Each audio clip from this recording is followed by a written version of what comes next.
Hello, everyone! Let me introduce the first scene from our graduation project, Keep on Blooming. Our story revolves around a daughter who discovers her mother has left home and embarks on a journey to find her. During this process, the daughter is inspired by her mother's pursuit of her dreams and becomes more determined to pursue her own passion for painting. The scene I worked on depicts the moment the daughter finds the note her mother left behind before leaving home and discusses it with her friend. Since this is the first scene, the opening seconds are crucial. How can we capture the audience's attention, keep them interested in watching, effectively convey information, and shape the characters? These were key points we considered. I will analyze this scene from the perspectives of framing and composition, lighting and editing, and color correction. Let's start with framing and composition.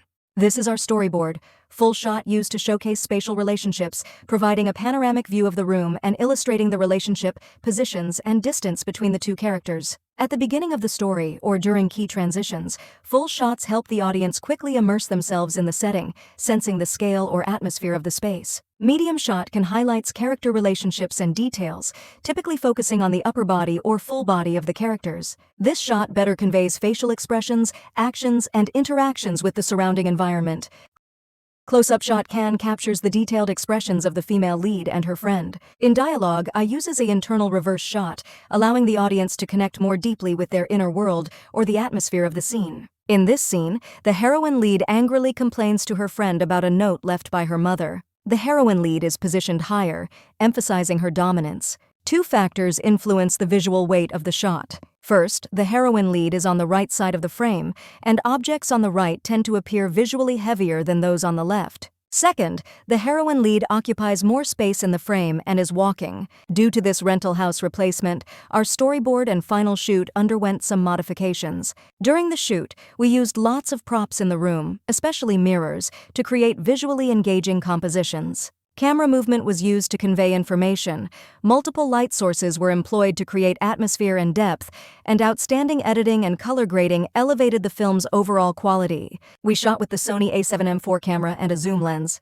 This is the camera positioning map. First, opening shot.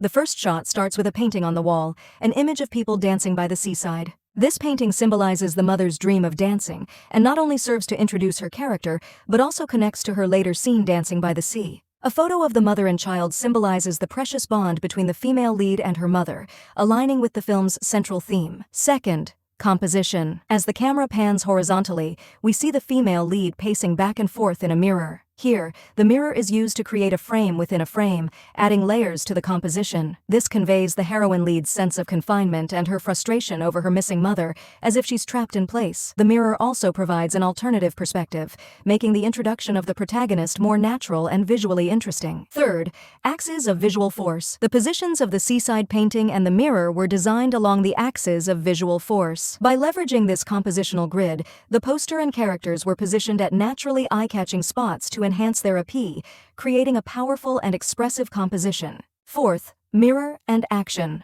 When the heroine lead picks up the letter, the mirror is used again to provide two perspectives, showing both the action of retrieving the letter and her reaction while reading it. Fifth, camera angles. For the scene where the two characters read the letter, I chose a slightly low-angle shot to avoid capturing the cluttered background, keeping the focus on their expressions and actions.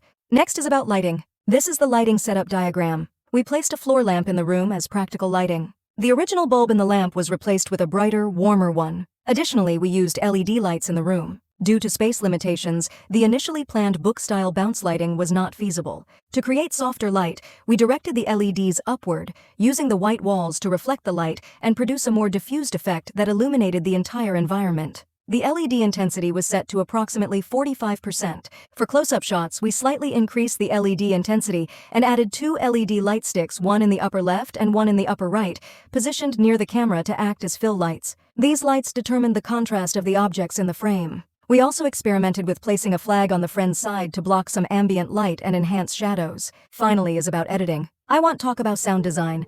In the initial seconds, the protagonist made no sounds. After the camera moved to the mirror, there were only footsteps and the sound of the paper being slapped, which felt somewhat dull. So we added the sound of the protagonist entering the room and closing the door. We also incorporated Foley sounds for the protagonist lying down and sitting up, making the scenes feel more realistic. In color correction, we restored the colors so that the picture has the right color and exposure. Then we adjusted the contrast, saturation, color temperature, and so on to make the picture look more warm and soft.